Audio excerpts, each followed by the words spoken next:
Join me on an adventure so we can talk about this. This is Brody at Alphonso Investments, and here's the bottom 10 reserve list cards that no one cares about that you don't want to miss.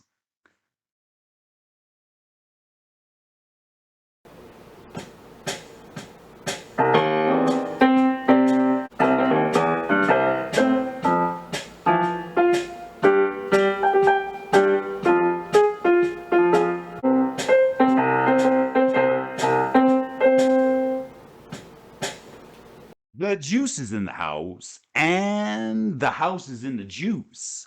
Well, welcome back, folks. Let's run this list. We're happy to be there, and we're happy to do this. We want to get some reserve list cards into your collection and shuffle that fun into your collection, but we can't do that until me and my cousin Jimmy give this card a dishonorable mention.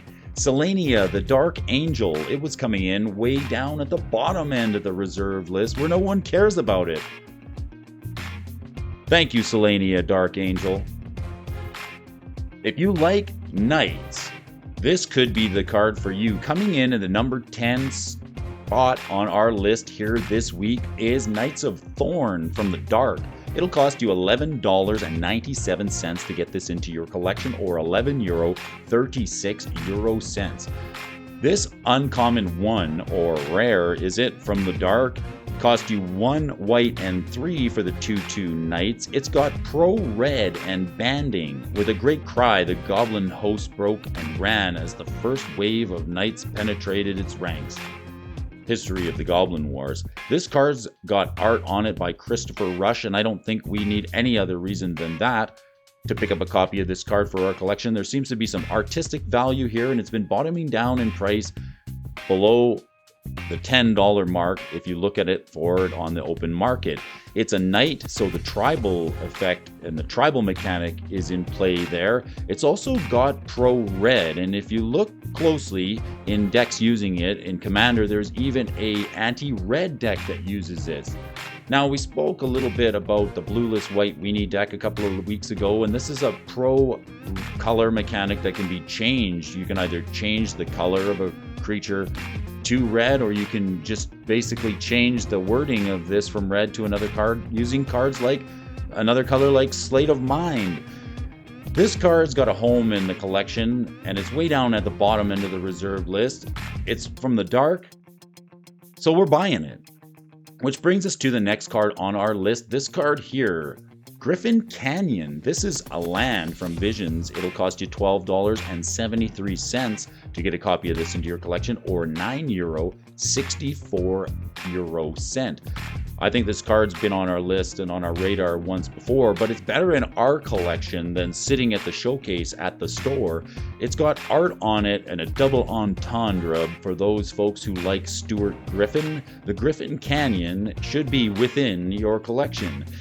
It's good in Changelings, it's good in Griffin Tribal. If we get some good Griffins in the future, this is definitely going to be something worth having. You can tap it for a colorless mana, or you can tap it to untap target Griffin and give it +1/+1 until end of turn. It's on the reserve list, it's land, it's got great art on it, it's got a double entendre, so we're buying it. Which brings us to the next card on our list, Femurative Enchantress. Number 8 is the Femurative Enchantress here, coming in at $13 or €8.55. A Selesnya Enchantress creature with 1/2 stats, cost you 1 white and a green.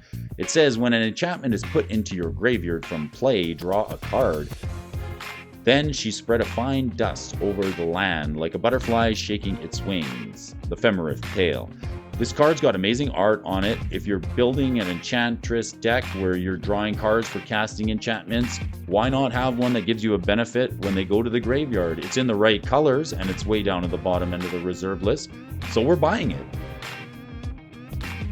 Bringing us to the number 7 card on our list this week is the Enchant World card, a Homelands card, Koskun Falls. This card is $11.07 or €7.41. For 2 black and 2, you can get a copy of this Enchant World from the Homelands block into your collection.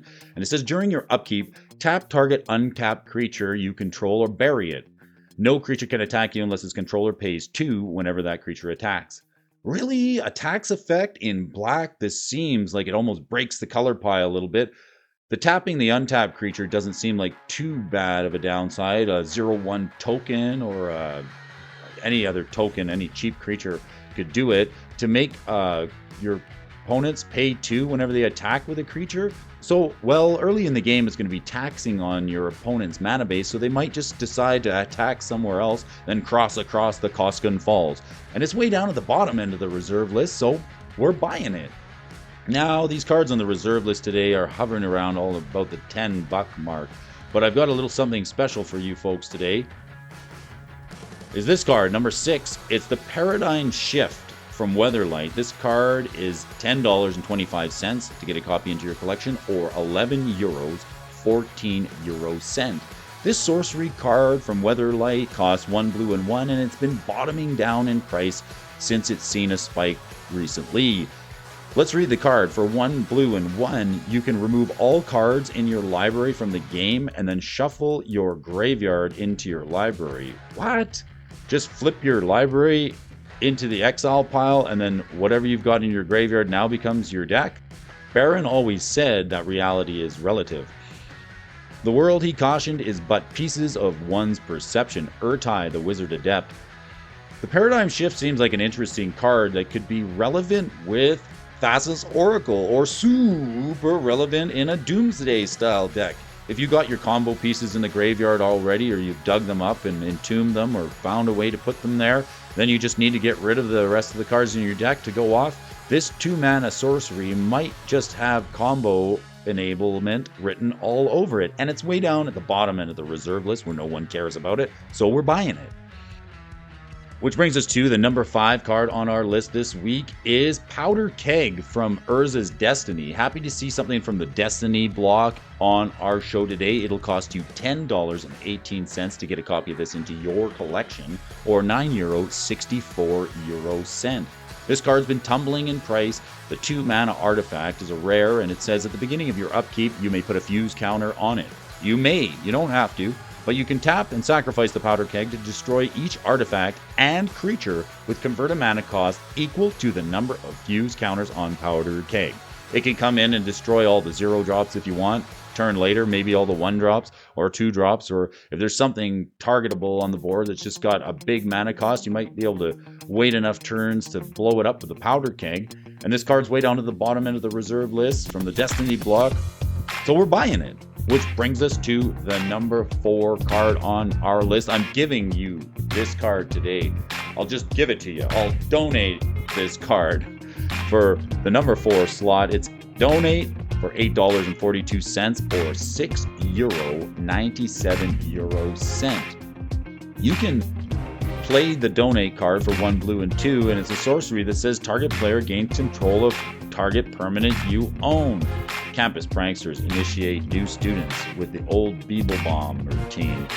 Well, is there a nasty permanent that you folks can think of that you might want to donate to your opponents? Yeah, I can think of a couple. There's a few out there already. So whether it's Harmless Offering or Donate, the Donate card made its way onto the reserve list where Harmless Offering did not. So we might as well buy a copy for the collection. It's better in our collection than sitting on the store shelf. For a mere $8.42, I want to see a printing of some kind of a curse or some kind of a... I want to see the printing of a card that's got a really big downside for this that we can just hand off to our opponents and win the game. And it's way down at the bottom end of the reserve list where no one cares about it, so we're buying it. Which brings us to the next card on our list. Now, I'm sorry to be so negative these days, folks. I got a little bit of flack for it, but I'm positive that this card is a card that you're going to want into your collection. The Frexian Negator will cost you $9.89 or €7 to get a copy into your collection.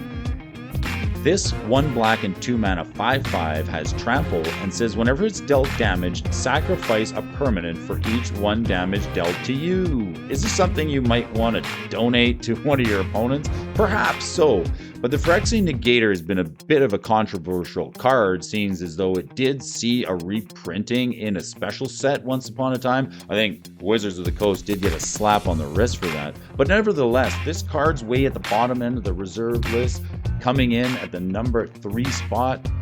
So we're buying it. Which brings us to the number 2 card on our list this week. I want you guys to have some fun with this. While all the chaos is breaking out in Mirage, the Chaos Sphere is another Enchant World card. For $6.06 or €8.16, you can get it into your collection. Why do we like these Enchant Worlds so much? Well, the Enchant World mechanic is a little bit bizarre on its own because you can only have one of them in play in the board, but this one is extremely complicated because it's a 1 red and 2 mana enchantment from Vision that says creatures with flying cannot block creatures without flying, and creatures without flying can block creatures with flying. I dance the nothing dance, feet in the air, knives in the ground, ephemeris chant. Oh yeah, Brody's dancing the nothing dance with his Chaos Sphere. He's got ants in the pants, and I just can't stand not getting a copy of this into the collection. If Gravity Sphere is a card that's just way out of reach for you, and it does things like it changes the ordering of eligible blockers when it comes to flying creatures, this card might just be for you. It's $6.06. It can really warp the board state just as much as Gravity Sphere can, perhaps a little more with the upside on it where creature without flying can block creatures with flying. I don't see why you wouldn't want to get a copy of this into your collection for the mere $6.06. It's in the number 2 spot this week, so we're buying it. Now, thanks again for every one of my friends for tuning in on the channel. Why do we do this show? We want to get some fun into our collection. We're getting some low bottom end reserve list cards into our collection, putting them into the collection for the time being, so that maybe later on, if these cards see some price action, we might be able to turn around and trade into something else. So maybe 2 copies of the bottom 10 reserve list card for you this week. If not, just 1 copy of everything else, maybe 2 copies of this card. Bringing us to the number 1 card on our list this week is Kesa from Alliances. This card is one of my favorites. It's $5.69 or €4.59 to get a copy of Kesa into your collection. This rare from Alliances is green and it's a 2/3. Wait, is it a 2/3? Let's read the card. For 2 green and 3, all green creatures you control get +1/+1. All for 2 green and 3 colorless, Kesa says, for 2 green and 3 colorless, Kesa, the summon legend, says all green creatures get +1. For 2 green and 3, Kesa says all green creatures you control get +1/+1. Kesa speaks as the Elder Druid, but the Yavimaya recognizes only one voice, its own. So it's a 2/3, right? No, it's green, so it's a 3/4. She's the only creature in the game that buffs green creatures. If you look around, it's funny to me that you would only see a lord for green creatures on the reserve list by form of the Kesa. It's funny to me that you would only see a lord in the color It's funny to me that we'll only see a lord for green creatures on the reserve list by way of Kesa from the Alliances block, and that's why it's a favorite for Brody Alfonso to get into the collection, and I hope you can too. The art on this card is especially good from Rebecca Guay. Kesa is coming in at the number 1 card on our list this week, so we're buying it. Thanks for joining me on this adventure of the bottom 10 reserve list cards no one cares about. We're looking through the dumpster of the reserve list to find the cards at the bottom end, the diamonds that no one cares about, and pull them out and get them into our collection so we can have a little fun. Thanks for joining me, Brody Alfonso, on this adventure down the reserve list where we put a little bit of fun into our collection.